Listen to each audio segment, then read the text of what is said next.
Pushing Hands match from the ICMAC in 2022.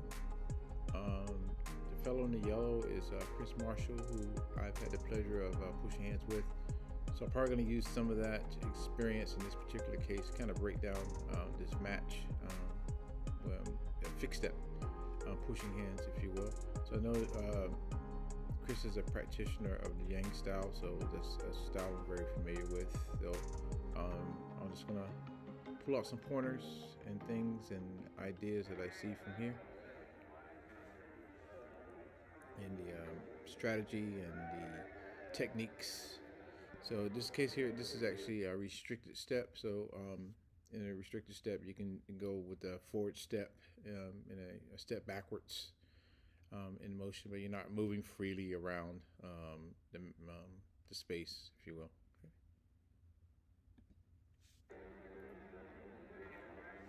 Let me speed it up here a little bit.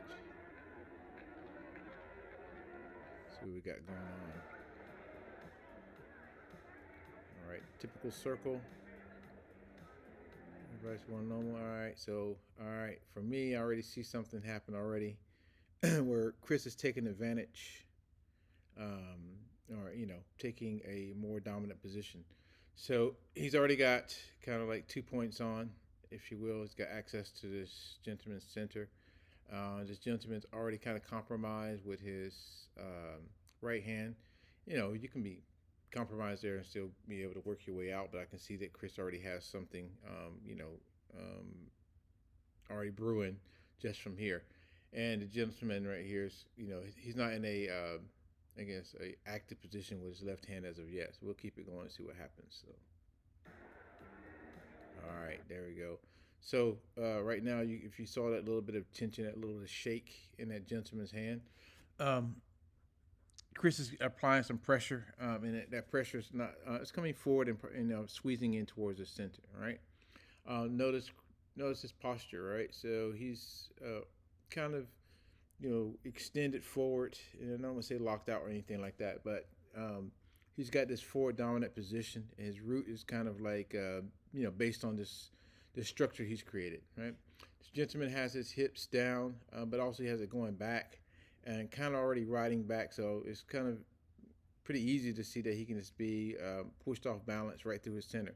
So I like to always look at the triangle top, as I call it here. So between his heels is a base, and in between the center line going out behind him is a triangle top. Same thing exists in the front. So from his toes to where his center is pointing to out here, that's his triangle top. So really, there's no base back there, so it's easy to attack. So we'll keep it going and see what happens here.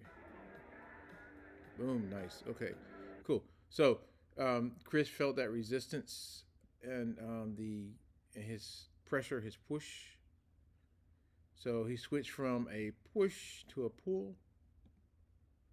Boom, boom, boom.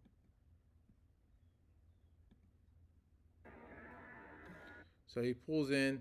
The gentleman goes a step because this is a restricted step. He's going to try to step in and come through. One thing I see Chris is using kind of the loo and the grab out here to pull him out to the outside, not directly towards him. Chris's center is kind of still forward, but you can see it's kind of going more towards his right knee. So his hip is turning in towards his right. Gentleman tries to give a elbow kind of push to the center. Chris is trying to yield, but you can see both of them really kind of off balance. One has the heel up on the the back foot. One has the heel up on the front foot. So that's what they call that. I would think that would be a no point in that particular case. Let's see what they call it.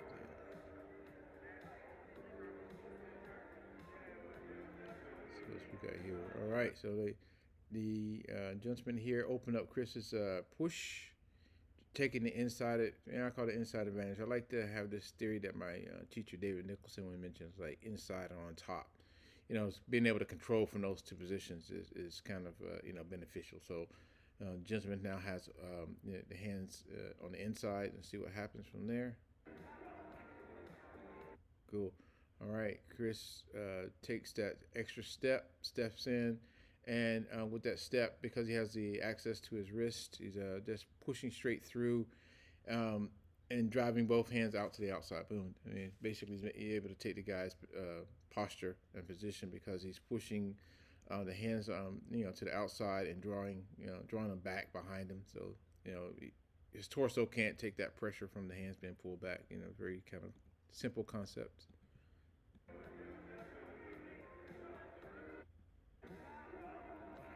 So Chris is going down. Chris drops his weight.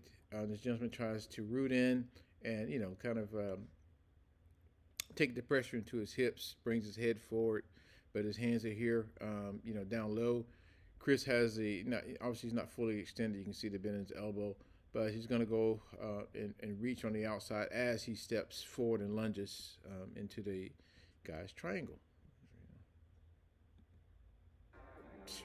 So notice he hit the triangle top once again, bounces the guy right out of position, and I'll reference that a lot as far as people's sense of balance and also defense as well. Moving your triangle top from side to side, and also attacking by moving someone's triangle top too as well, not just going through it. Boom, then bounces back. A little bit of pong in there for Chris. And that pong is probably from the dropping down and dropping that pressure into the gentleman's, posture, structure, if you will. Not just pushing straight back, but also downwards with a little bit of spring. Let's have a look at that again and see what happens.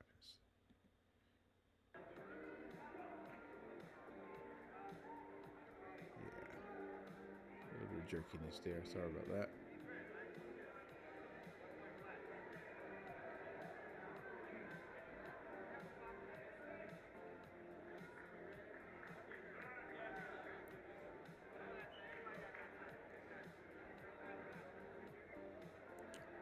All right, once again, he opens out. Chris has the wrist again. Nice. So, slow that down.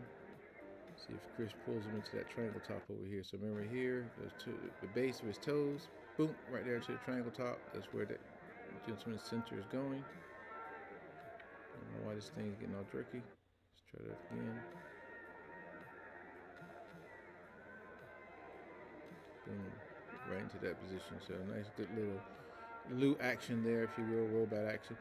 Something interesting about Chris's, posture. Notice that he doesn't uh, go back to his back leg to do his rollback, so he can do it from his front leg just by kind of rotating his waist to the right side and with a little bit of drop back.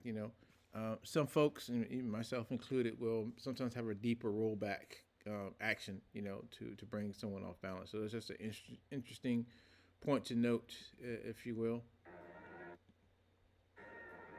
So he kind of keeps that leg extended, and he's gonna just bounce from that back leg. You can see a little spring in his leg when he did that to make the gentleman kind of fall into position.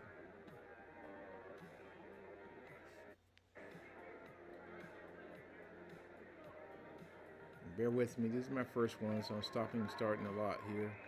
Some I'll let play. See, they're doing a little bit of hand fighting there. So you can see Chris controlling the rotations, if you will. All right. So as the opponent here is trying to get his hands back out, this little hand fighting thing takes place here.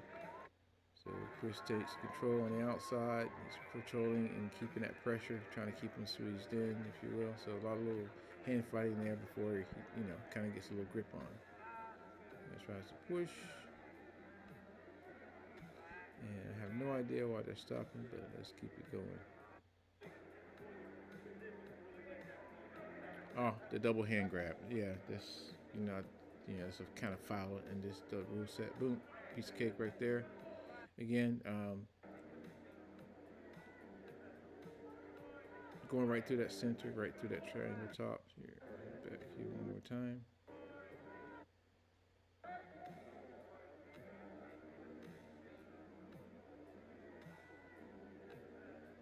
So I see that this gentleman, seems to favor this opening out and uh, getting that inside kind of position, but doesn't seem to be able to benefit from it by much.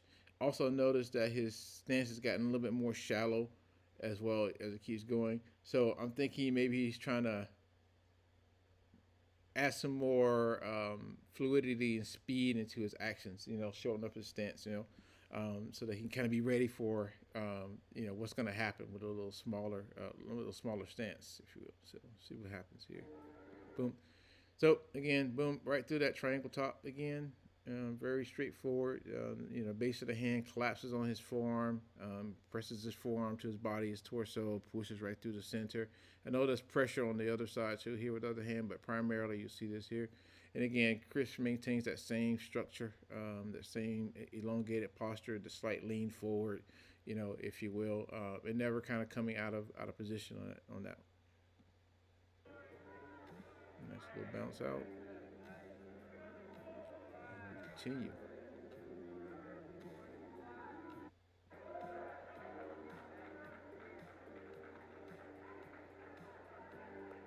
Yeah, he goes back to that. Ah, there he goes. He tries something there. Okay. I'm not sure if there's a proper point given on that one.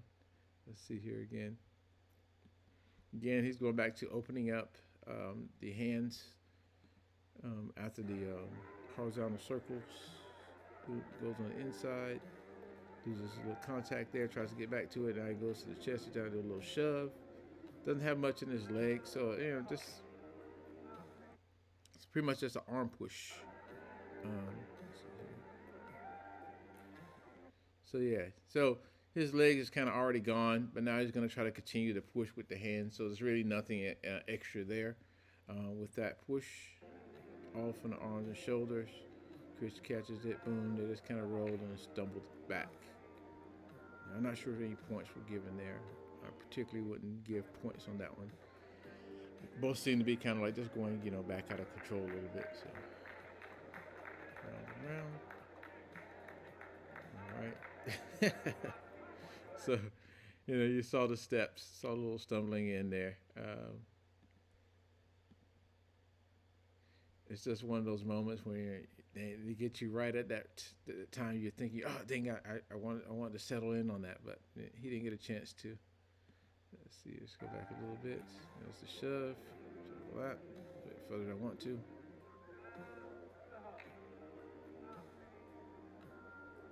Those Chris lands to that same kind of posture, if you will, in his DNA.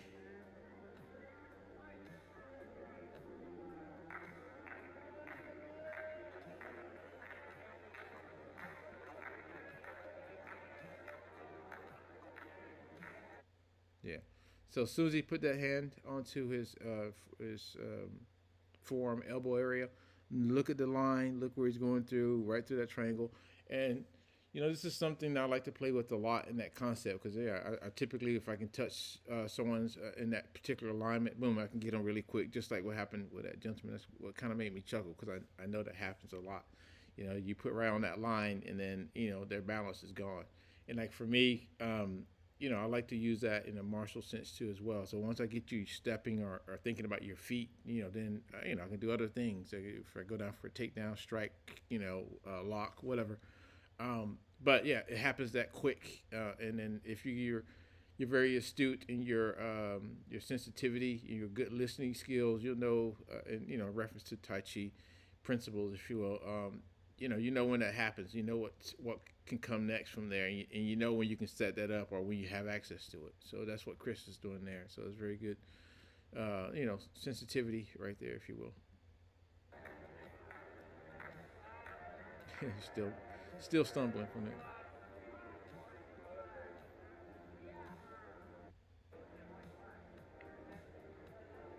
Right back into action. He definitely loves opening the hands out there.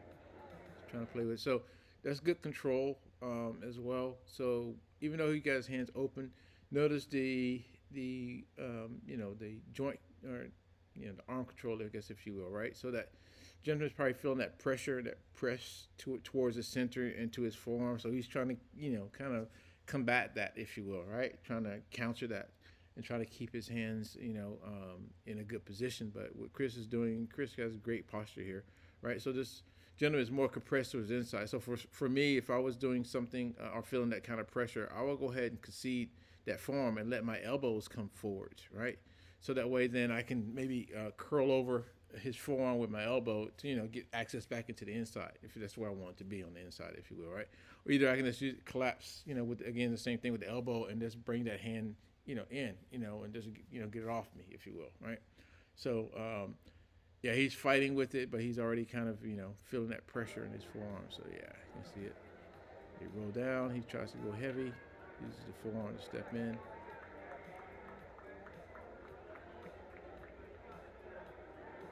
And no points on that. Boom, open back out. Chris right back at it again. Same as before.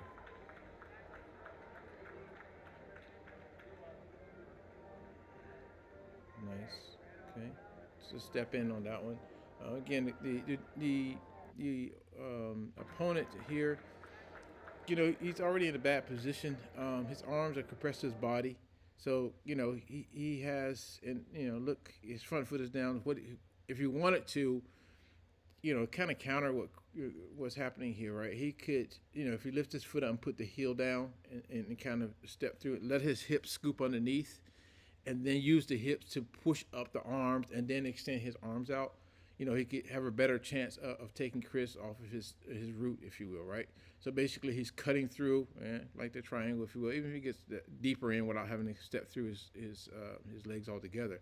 But step deeper in and then let his hips rise underneath like an arc coming underneath here, right? And then let his hands follow suit, lifting up, basically right here where the arm is going upwards, lift up the shoulders, and this bounce right here for me, I typically like to imagine that I'm, bouncing into someone's structure underneath here. So my hips are coming underneath their hips to scoop them up, right? And then push out. But he's riding on top. His torso is on top of Chris's forearm here. And, he's just going to get, extended out from there, basically. Boom. There you go. And the extra happens with, Chris steps through, just as I was saying about the gentleman could, attempted to do. And what, not just stepping through, he will have to go lower and under the other person's, in this case here, Chris is under his structure, right? So if you step straight into it, he's just stepping right into the push. So he will have to, give some in his structure, drop down, and scoop underneath it, if you will. So that's why I say scoop, because he needs to go down and then back up again to get that kind of application to happen I was mentioning. So, nice, good little parry.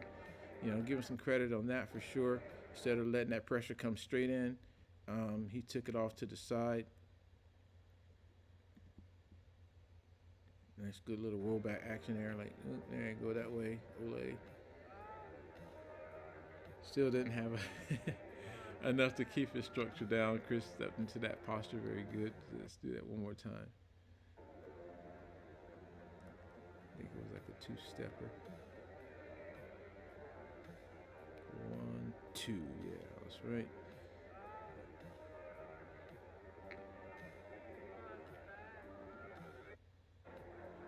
Yeah, I definitely say Chris's posture wasn't compromised too much at all, even though he had to step twice. So yeah, definitely agree with that.